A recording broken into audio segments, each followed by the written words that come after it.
Alright, hey guys, welcome back to another discussion video, and today it's kind of like an update video. We did this thread earlier this month when it came out. It's called Recruiting Mercenary Clan with no, while having no money exploit. So it was a problem with a lot of kingdoms going into high debts because they kept recruiting mercenaries and mercenaries weren't getting paid, and there were some rules that the devs wanted to implement. But we finally received some new information about this, where a player asks, "Hey, just curious, were you able to bring this up in one of the meetings yet?" And we do have a response, and we also have a lot more posts. So without further ado, I'm gonna link this down below, and let's check it out. All right, so player, "Hey, just curious, were you able to bring this up in one of the meetings yet?" Dev responds, "Suggestion meetings are done once a month, and I do not want to go there with more than 3 suggestions, otherwise reject ratio increases and thinking time per suggestion by decision takers reduce.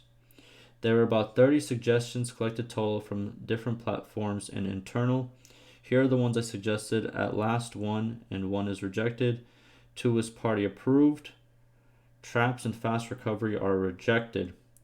3 also rejected, but we, especially this other dev, insisted so. I will try to do it without any side effect, but it can be accepted too. If we can clear out all the details about what we want from this feature, which menu will players use to contact the mercenary leaders, what player will be able to hire/fire, I can add next meeting." Well, that kind of sucks. Alright, so we're going to check out this and see exactly what was approved and what was rejected. But before we do that, we have just, we did go over a thread where he was talking about like the decision makers and stuff. And it looks like the devs' hands are tied like crazy. If there's only 1 meeting per month and you only want to show them about 3 suggestions, otherwise they're just going to reject most of them, that's not a good work environment, I'll be honest with you. Yeah, that's not good. But we already talked about this, so I'm not going to talk about it too much more. But let's see what was there and what's not. So first one was rejected right over here.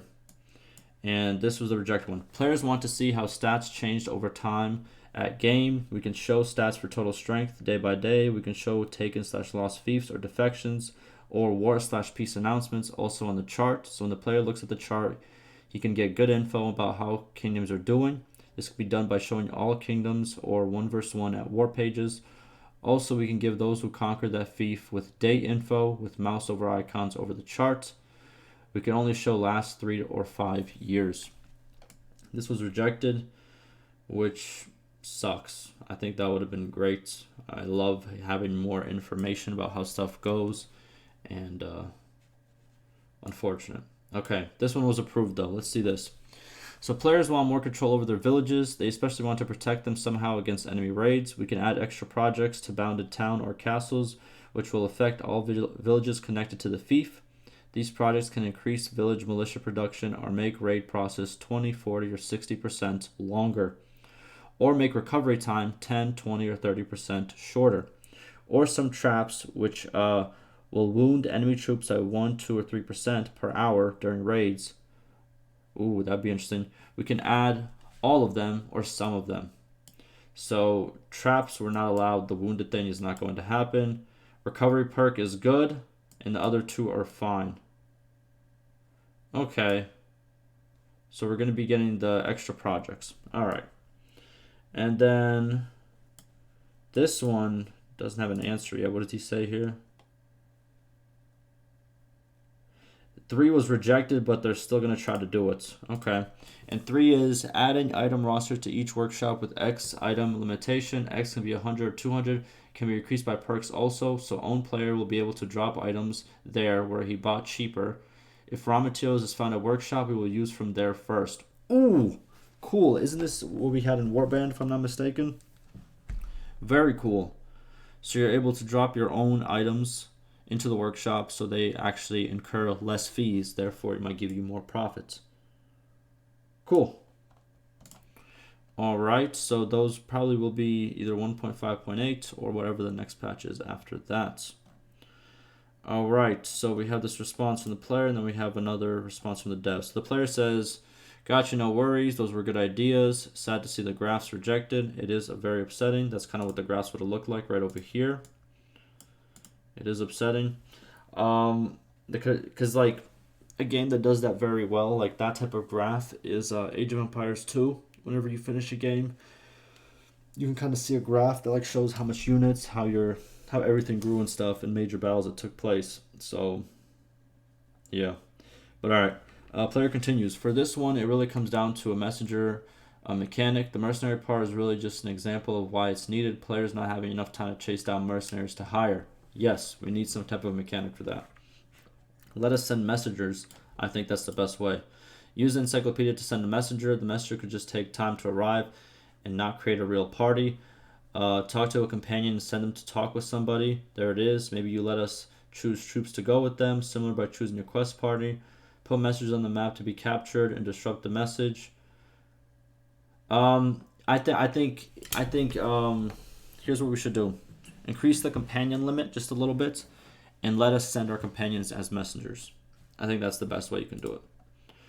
Alright, so Dev responds. So if we implement something like this, player will be able to talk to everybody via messenger with delay, not only mercenary leaders. Yes, and I think that's exactly what we need. I think that's exactly what we need. You know what I mean? Because there is no way, I understand it's not supposed to be a hyper-realistic game, but there is no way that every single kingdom back in the day was like, hey, let me go travel to this place, let me go travel to this place, let me go travel to this place to make, to talk to them. They always sent messengers. They always sent scouts. That's just how it was. You know what I mean? That's just the way it was. Now, the dev continues. Does this damage any gameplay mechanic or make some issues easier / meaningless? I am far to issues. I do not know the rules of all issues we have in the game. I do not work on these parts. Also, while watching streams, I skip these parts usually and try not to focus. So need to know this. It won't really break anything. It will make it more efficient. And if you increase like a chance like that, a companion might get attacked or something. That could happen. They can get captured before they actually send the message. But you should be able to do it. I think you should easily be able to do it. A companion goes out, sends the message, then he comes back to you. When he enters your party again, same way a party enters an army, your companion will just run up to your party, enter it, and then a message will pop up on the screen or a right-hand notification that says, hey, here's what that person said. And then boom, that's exactly how you would do it. I don't think it would break anything. I think would be great, in my opinion. All right, let's see what else we got. Okay, so he states there are some potential issues. This is a player who does a lot on the forums. All right, so first, main quest could be complete without running around the map to meet people, which is likely the intention of it. This is true, but at the same time, no. Now, here's why. Companions cost money. You know what I mean? If a companion becomes a messenger, you're gonna have to pay for for him to travel through that map. You're still gonna have to pay his wage. You know what I mean? And if you decide to send people with him in his party, if he already has his own party and you still decide to send him, you're still gonna pay for that because he's not gonna stop by this place to attack and then this place to sell. He's gonna go straight there. So you're still gonna be paying for it.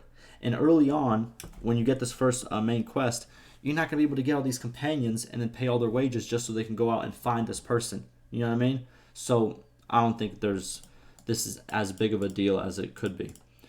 Next one, wood makes starting defection dialogues a lot easier. Wouldn't have to chase them around the map. I don't think that's a potential issue. I think the current system is terrible, in my opinion. I don't like it. I don't like it at all. I don't like wasting so much time trying to find somebody. And sometimes you look in the encyclopedia and it says they were there 9 days ago. And there's no new update.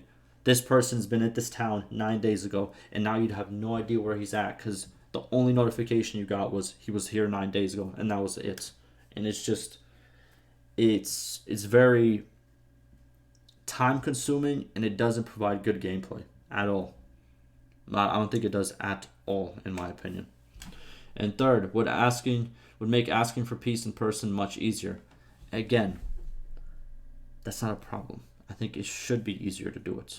You still pay the cost of peace Just because you don't spend 5 days trying to look for somebody in game, but you spend less, I think that's fine. I think that's good. I don't think that's gonna ruin the gameplay. You know what I mean? But yeah, I think all these are non-issues in my opinion. What else we got? All right, so we have a player, and then we have a dev response. We have player. I think it would be easier. However, the drawback would be that the charm of a companion would affect the success chance, and most players will still have to have a much higher charm than a companion. This would be the trade-off. No, again, I disagree. I might sound very negative, but I disagree. I think charm should play no effect in this. Like, no effect in this. Like, in my opinion, like, none. I think he's a messenger. He's just sending a message, and then he's delivering the message of that other person back. He's not wowing that person. He's just a messenger for you. He's not a messenger. He's not a salesman, if that kind of makes sense, right? He's a messenger. He delivers your message that he probably doesn't even read. You know what I mean? It's like one of those closed messages to the other person. So no, I don't think it should affect it. Dev response: charm is not effective in most dialogues. Here, real problem we focused is, does making communication easier with this feature create new problems? We should not focus on charm. True, we should not focus on charm. But does it create new problems? No. It will make gameplay so much more fun. It will make gameplay so much more easier, and so much more like just. It's annoying. It's annoying trying to find leaders when you actually look for them. So I think no. I think this has no drawback. I think it's a feature that should be in the game. Almost 100%. I'll go 115%.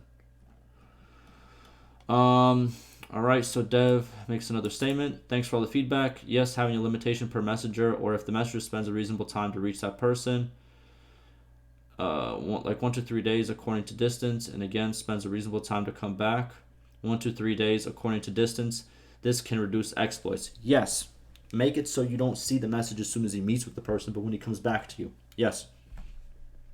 However, dialogues are mostly designed like player is talking with them, or there is an active party encounter, means our party and other heroes' parties is encountered at that moment. This can create new problems. Maybe you need to think. How about, now hear me out. You send the messenger, right? And what's it called? You send the messenger. If that person, if the AI agrees, then the AI will give you, if the AI Lord agrees, the AI Lord will give you the place that they will be staying at for the next 3 or 4 days, right? Because usually they stay at towns for that amount of time, to just refill on recruits or whatever.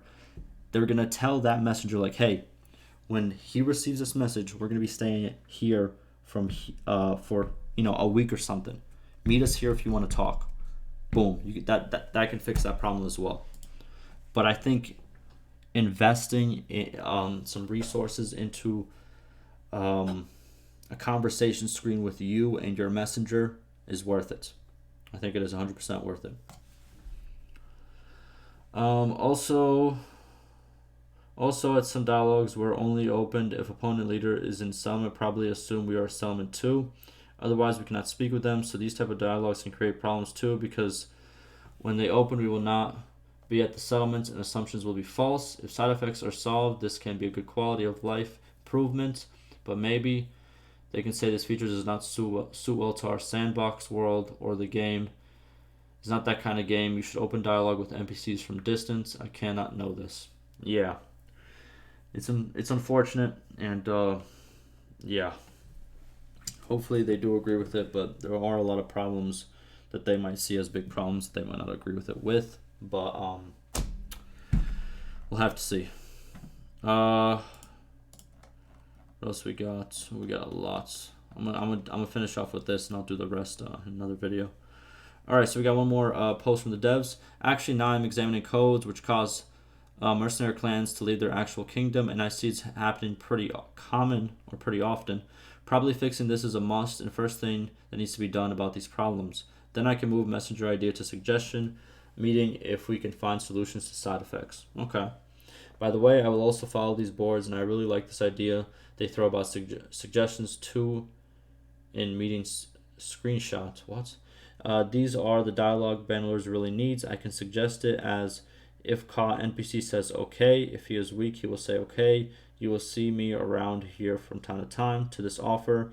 And if we release the NPC, then we could be 20 days of raid cooldown for only that lord, so he will not continue again raiding one of your villages.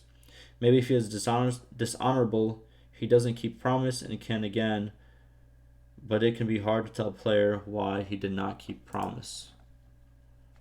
I can't open that. I'm sorry. I can't open those posts. Literally, if I open that post from that place, my video literally gets age restricted. I don't know if that's like a new feature on YouTube, but I can't open that conversation from that forum, that place. You know what I mean? I know what it's called. I can't even say the name. YouTube has just a, snap of the fingers bot that just claps you. You know what I mean? Unfortunately, it is what it is. But so his suggestion is obviously, if you catch an NPC and if the NPC is kind of weak, they're gonna say okay, we're gonna stop raiding, and you're gonna let them go, and then you're gonna have a 20-day raid cooldown. That's cool. And then he says he's examining the codes of the how mercenary clans are leaving a little bit too much, and that these should be fixed first. Cool. I agree.